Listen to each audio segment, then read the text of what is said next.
Welcome to the Tech Money Podcast, where the worlds of technology and personal finance collide. Hosted by certified financial planner, speaker, blogger, and self-proclaimed personal finance nerd, Malcolm Ethridge. Each episode aims to make you just a little bit smarter about your money, all from the perspective of the tech professional. Without further delay, here's your host. Hey there, listeners. Malcolm here. And on today's show, we're talking about 401ks. More specifically, we're talking about 401k loans and premature distributions. I recently wrote a blog post titled "Your 401k is not a piggy bank," and some of you may have noticed already. I received quite a bit of feedback about this one in particular, almost as much as I received on the one I wrote about life insurance last year. And so that feedback prompted my producer Eric to say we needed to jump into the studio ASAP, and I need to explain myself. I honestly think he may have had some critiques he wanted to lay out for me as well, but we'll see. So on today's episode, that's what we're going to be doing, digging into the wonderful world of 401k plans and discussing the dangers of plan loans and early distributions. So with that ominous introduction, Eric with an A, why don't we get started? All right. Well, for the older listeners out there, you know who Ricky Ricardo is. And Malcolm, you got some splaining to do. Because this is, you hit a little bit of a nerve here with a few people. And, I don't mind you doing that. I think it's fun and it gives us something to talk about. But yeah, when it comes to this blog, one thing that I noticed, the first thing right off the bat is that you told me that you wrote this in one afternoon. And knowing you, that's definitely not normal for you, right? That's true. I normally like to take my time, outline my thoughts, do some research so I can include a few, concrete facts here and there. I let it breathe and then come back to it and walk past it and look at it a couple more times. And over the course of, a week or two, I'll turn out a completed work, right? But on this one in particular, I need all those revisions. I knew exactly what I was wanting to get across, and the biggest amount of time I spent was probably on grammar, because you may or may not know this about me, but I am the king of run-on sentences, so I needed time for that. All right. Well, I did not know that, so the king is in the room. But it leads me to my next question, really. It's not easy, right? It's not easy writing blogs. It's not easy. Like you said, you take a lot of time to do your research. You take a lot of time to do, put together exactly what you want to say. And this is what you produced, and you have ruffled feathers. So the question is, why would you ruffle feathers in the way you did? By trade, you're in the people-pleasing business, not the alienating people business, and that's kind of what you're doing right now.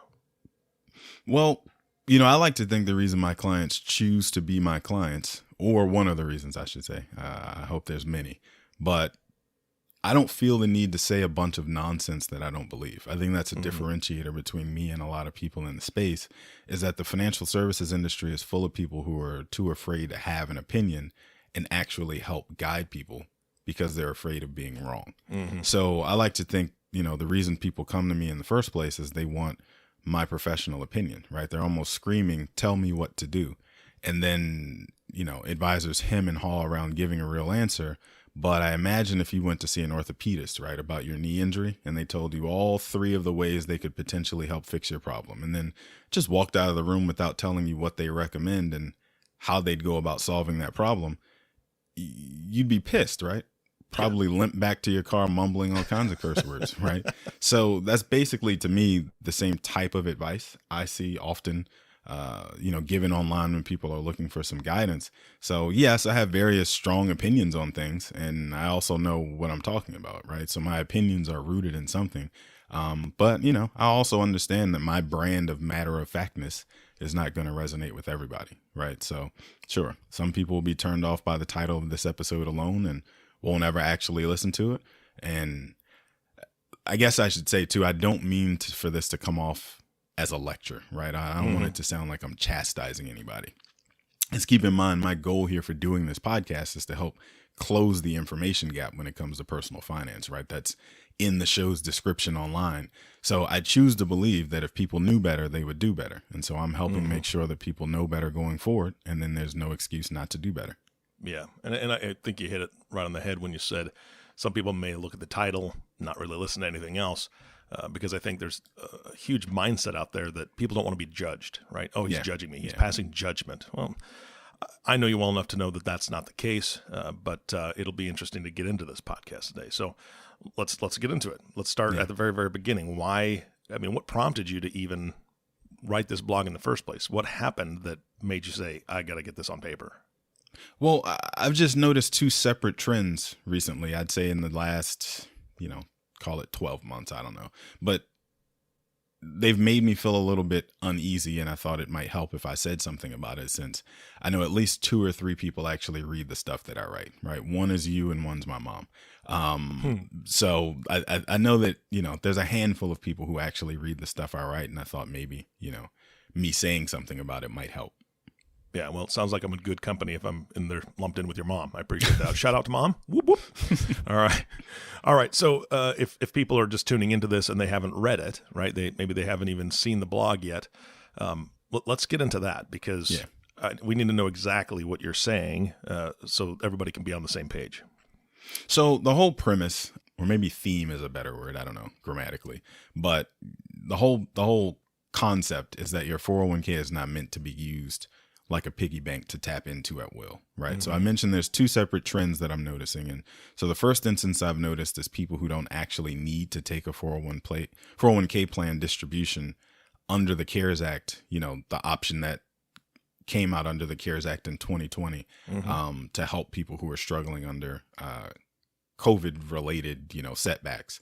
But they did so anyway. And so just because, they can withdraw without the 10% excise tax penalty, a ton of people I saw online making comments, and even some people I got, emails or text messages from wanting to know if it was a good idea. And I remember saying at the time that Congress added that rule to the overall stimulus package. It was a mistake. Like I just could see it as a mistake, right? Mm-hmm. Americans already don't save enough for retirement as it is. And now you're encouraging them to deplete that savings even more. And then, on the other hand, I guess number 2, B, whatever I'm supposed to call it. I'm seeing lots of people changing jobs right now. For some reason, COVID has created a great time to be looking for a job if you're a person in a white collar, work from home type job. And then when those people get the new job, they're met with a dilemma where the 401k plan loan they took, a few months earlier is now due, right? Not a lot of people necessarily know that the moment you leave that employer, the outstanding loan is due within, depending on the plan, it could be 60 days, it could be 90 days, it could be 6 months, but within a short period of time, you have 2 options: either pay back the loan in full, which is likely not an option, right? You took the loan for a reason, or have the loan converted to a distribution, which means it'll be taxed as ordinary income and then some, because I mentioned that 10% early withdrawal penalty for people younger than 59 and a half. That's going to get slapped on top of it too. So if you're a person in the, let's say 24% federal tax bracket, you're now paying 34% just in federal taxes to get access to that money. So that's why I'm saying I'm noticing those 2 trends, and I just want to make sure people know like the damage that it can do. Yeah. So are you saying that you think that 401k plan loans and distributions are on the rise in 2020, or were on the rise? I do. And that's not even an I think, right? That's not an opinion. That one's been documented multiple times already by, Barron, CNBC, Market Watch, all those guys that I read on a regular basis. And like I said, there was already growing concern that, we as Americans just don't save enough as it is. But then there's several initiatives in the works to help educate employees and encourage them to take this seriously. So pre-COVID, we're telling everybody, get serious about your 401k, get serious about saving, get serious about keeping the money that's there and making a budget and sticking to it and all these different things. And there's even trade groups that were lobbying to make 401k plan loans harder to get and more punitive in structure to keep people from accessing those funds, because they could see the writing on the wall. People are getting to 65, 67, whatever, and don't have enough saved. Then COVID happened. The floodwaters came, if you will, and then Congress just blew the dam. Malcolm, you spoke about the CARES Act just a few minutes ago. Don't you think the CARES Act was necessary? Because, people were struggling, right? They needed that money. Sure. That's a reasonable, logical question, right? But in many cases, no. If you look at the PPP loan that came as part of the stimulus relief, we saw how that was botched, and you had tons of people who didn't actually need the money were getting the money, and the small businesses that actually needed the money to stay afloat didn't get it and have, a lot of them have already shut their doors, being a year plus removed from, what was that, March 2020, let's call it, when things got real. So yes, I think, relief was needed, but in this particular instance, the amount Congress decided to allow you to draw from your 401k with an extended payback period under the CARES Act we're talking about, it was $100,000. And it's been documented that many people who, have really been wiped out by this thing didn't have very much in the way of 401k assets anyway, right? That's a reasonable thing that we don't have to question that much when we see it written, right, in stories. And then B, the people who had hundreds of thousands of dollars built up in their accounts, in their 401k accounts, also have access to other means to make ends meet. So they likely have other savings and such that they could tap into and not have to use the 401k. But it's like the option was given to me, so why wouldn't I take it? So if they're not using those plans, right, if they're not using those loans and distributions to make the ends meet and cover their monthly expenses, what do you think they're using the money for? That's a good question. It's tough to get inside people's heads and know for sure, because a lot of survey respondents, I think, will tell you one thing, even though it's not necessarily the absolute truth in the case. But from what I've been reading, the most commonly reported use of the 401k loans and distributions is to consolidate or pay off debt. And the most common type of debt is general consumption or general use. So meaning retirement savings technically meant to be spent to cover living expenses in the latter years of somebody's life are instead being spent on consuming goods and services today. So, we are reading about the boom in used car sales because so many people are moving away from public transportation and needing to drive themselves so they can limit the exposure, to other people. Or we're reading about how Airbnb is blowing up right now, and VRBO and other people that compete with them are blowing up right now. And so it accelerated the number of people who were buying second and third and fourth and fifth houses to turn them into Airbnb rentals. Those are the things also that I think are being done with these plan loans. That last part is my speculation, right? The part about consuming and general use and paying off credit card debt, that's again been documented, and I've read this in credible, outlets. But my estimation too is there's cars being bought, there's homes being bought, and things like that are tacked in there too. So, I mean, first of all, what you're saying is that the people are robbing Peter to pay Paul, kind of thing, right? I mean, they're using that money for their living expenses now, and they're going to be suffering later because of it. So that's number one. But number two, I don't see a problem with people buying extra homes if they're able to do the Airbnb thing. That's kind of them being in business, right? But it sounds like you're also thinking that people are, you mentioned cars, right? So you think a lot of people are using it for frivolous things? Right. So I'll answer both of those at the same time, because I think they're two separate statements that maybe I should have made separately. But, since I commingled them, I'll try and unpack it a little bit. You could be right that people starting a quote unquote business by buying the house and having Airbnb as the thing, to generate income is the way to go. But I'm reminded of what happened in 2004 and 2005 and 2006 and 2007 and 2008, when people were using home equity lines to buy cars and clothes and all kinds of other consumer goods. But then they also were buying second and third and fourth and fifth houses and turning them into rental properties. And it was all good when you had a tenant and everybody had a tenant. And even if you didn't have a tenant, it didn't matter too much because, you were paying an interest only loan in the first place. And so you could weather the storm, so to speak, for the number of months that it took to get a tenant. Because, borrowing was cheap. Right. And since the value of your home just continued to go up over that same period of time, you simply took out a bigger line and paid off the first one and bought some more. Right. And rinse and repeat until the music stopped and the world came crashing down. That's the part that I'm most concerned about, specifically when we talk about people and buying a second and third and fourth home on the premise that Airbnb will always be there. Right. So Airbnb is a great tool. or VRBO or whatever the other ones are that compete with them that I don't even know by name, right? Those are all great tools. However, your entire plan is built upon that platform existing the exact way that it does today. So they could pivot at any moment and go in a different direction because regulators have gotten in their way or whatever the reason is. And now you with everybody else are stuck trying to unload this illiquid asset at the exact same time because of this one modification that's been made. So that's where my issue is with that. But then, if we think about it in the similar vein, borrowing against your 401k plan, you're borrowing against whatever the market value of your retirement plan is at today's values, right?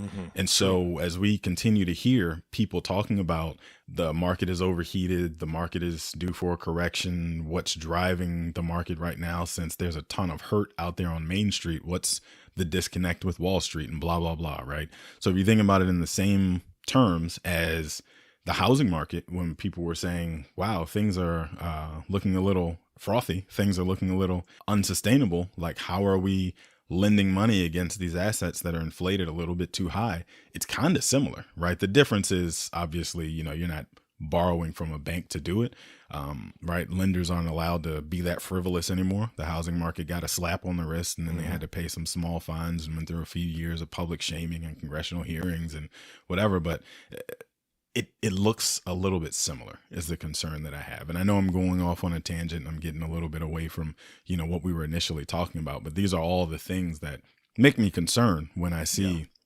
so much of people deciding to, I'm going to pay off my Amex bill with this 401k loan because it's cheap money or because they're offering it to me. Why wouldn't I take it? Right. Our economy is built on consumption. So the whole reason Congress wanted to get those stimulus checks out there in the hands of people last year and this year was so that we could go and consume, right? To keep the engine going. The moment we all start to save instead, the beast dies. So, in my opinion, they found just another way to help people get access to capital and go consume like their lives depended on it. And, it's their patriotic duty to do so. But I'll back away from it for, and let us get back to talking about the blog post itself and that sort of thing. Well, I mean, I've got to play devil's advocate here because, sure, as you're saying, the Amex bill is high. The damage is already done. Amex bill is in the 5 digits. Isn't it still better to use a 401k loan? You're paying a much lower interest rate. Plus, you're paying that interest rate to yourself, right? I mean, you're paying yourself back with interest. It's not like you're paying anybody else. Isn't it better to do that and get rid of the debt? You'd think that, right? It sounds like a good idea on its surface, but the funds in your retirement account really do their best work when they're allowed to just grow and compound and grow on top of themselves, right? Grow and compound and grow and compound and grow and compound. And all of a sudden one day you look up and it's retirement time and you go, oh, good for me for thinking so far into the future, right? So well, another thing to also note is that some plans also are structured to not allow you to contribute any new dollars into the plan if you have an outstanding loan balance. So just think about that for a second, where I'm talking about grow and compound and grow and compound. So if you've taken out a loan and stretched it over a 5-year payback period because you wanted the smallest monthly, part coming out of your check to go toward it, and I think 5 years is the longest anybody allows you to do it unless it's tied to buying a home. That whole 5 years that you won't get to participate, that's 5 years of compounding that you're going to miss out on. That's huge, right? Yeah. So just that alone, I think is enough of a reason to say, like, let's think of something else, right? I'd recommend using a credit card that has a 0% promotional rate to consolidate debt on, and then set a plan to pay it off over the promotional period, right? So if it's 12 months or 18 months or whatever it is, and if the payment, figure out what the payment is that you need to make on a monthly basis over that promotional period to pay 0 interest in the time you're doing it. And then if that amount is too high, then keep your credit score high enough and you can find another promotional balance 0% interest card to roll that, remaining amount to once you get to the end of your first promotional period, and just keep rolling it and taking advantage of those low promotional rates until it's all gone. But One thing I know about debt consolidation is that once the credit cards are paid off and there's a spike in your credit score, you feel empowered now and you want to go and apply for a newer, better card, like the dude in the Nerd Wallet commercial that's like jealous of his buddy's card that he throws in the middle of the table. Like you want to level up, and then you end up digging yourself back into that hole again, because sometimes a clean slate just begets more debt, right? So just to be clear, once again, I don't think people are not smart or, even stupid here, right? Especially not this audience. I think people who manage to save hundreds of thousands of dollars into their 401k accounts have to have some kind of sense, and likely have above average intelligence, right? I want to make sure I get this thing turned back so people, again, don't think that I'm preaching here solely because I'm wanting to chastise anybody, right? I just know that these decisions are often just misguided, right? Yeah. Somebody who knew almost as little as you do about personal finance suggested to you, I know, why don't you just take it out of your 401k? Mm-hmm. And you said, that's an idea. But had you had a financial advisor who cared about your money just as much as he or she cares about their own, they would have likely walked you away from that cliff and guided you toward a better situation. So that's all I'm saying in this. Yeah. Well, here's the thing. I want you to know that I'm hearing you because one of the things I was thinking about while you were talking there, you said you're missing out on the compounding and everything, is I'm going back to March, right? I'm thinking about March and April, and when people were kind of in that panic, the market is way down. What it lost however much in late February, early March, 30%. Imagine if they had taken a 401k loan out at that moment to help them get by or whatever. They missed the entire upswing of the market, not just the compounding. They missed the rise, the market coming back up. So I get that. I understand that. That makes that's perfect really sense to me now. Yeah, I mean, that makes perfect sense. I mean, I just couldn't stop thinking about that when you were saying that. I was like, crap, that's right. And to put numbers to it. So in 2020, this is off the top of my head, so, forgive me if I'm off by a decimal somewhere. But in 2020, so March of 2020, I think at the depths of March, we had fallen something like 32-ish%. Mm-hmm. So where you're talking about that people had the knee-jerk reaction and took the loan to create cash. But then by the time 2020 finished, the S&P 500 index was something like 20-ish%, maybe just above 20%. So that's like a 50+% swing. That's crazy. That happened that you maybe missed out on or executed the loan at the depths of that. Mm-hmm. I mean, that's huge as far as, and then imagine if you are in one of those plans that's a little bit punitive for taking the loan in the first place and doesn't allow you to put new money in until the old loan is paid off. My God. Yeah. So thank you for pointing that out. I hadn't even gone there yet, but that just made me even more adamant. Well, see, but that's the beauty of what you're talking about. Or every time you start a podcast, you get my wheels spinning. And that's where I go with these things, and it makes me think. But now I do have one last question for you because we're running out of time. Can I just say blanket statement that you're against 401k plans, or is there any scenario in the depth of your brain there, Malcolm, where you would say, meh, it might be okay to do this?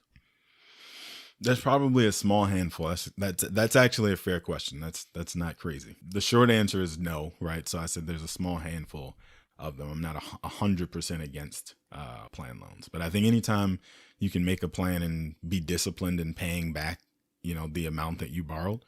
So making those contributions and investing those dollars and also paying back the plan loan at the same time, that requires some real discipline. But if you are a person who can be that disciplined and is serious about it, then it's worth considering as an option. But that's also assuming you're going to go do something constructive with it, right? Like if you're going to buy a house, right, in this super competitive housing market that we're in, and need just a little bit of extra cash to make your bid stand out, I get it. And it's probably not going to kill you. And it's also a pretty good use of funds because I'm talking about you retiring at, let's just say 65 for the sake of argument, right? And you're 40 at the time you decide to do this. That means you've got 25 years to enjoy your investment, that you're living in this house, this roof over your head. You're enjoying that for 25 years sooner than what you would have if you waited till retirement to actually tap into that money to use it. That is a constructive use of those funds to me, right? Or, if you got an idea for a business and you need some seed money, right? You're an unproven, unseen entity the moment you decide I'm going to go start that new business. So there's almost no bank out there that's going to lend to you, right? I get it, right? It might not kill you depending on what happens to the business over time. But I'm thinking about, what's her name? Sarah Blakely, who founded Spanx, right? She funded her crazy idea for women's shapewear from her 401k. And that company's worth billions now. So, maybe that works out too.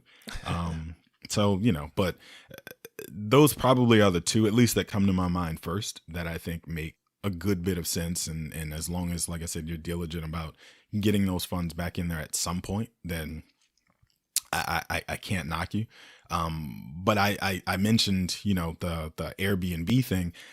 Even Airbnb aside, I see people, these are clients or prospective clients or just friends of mine, sometimes wanting to take funds out to buy rental properties, right? Especially right now, again, while the housing market is so hot and, it's not that tough to find a tenant, presumably. I'm air quotes here. I get that one too, but I'm not as jazzed about that as the first two that I gave you, just because, the math doesn't really add up when you consider the taxes you have to pay to get access to the money in the first place to buy the property.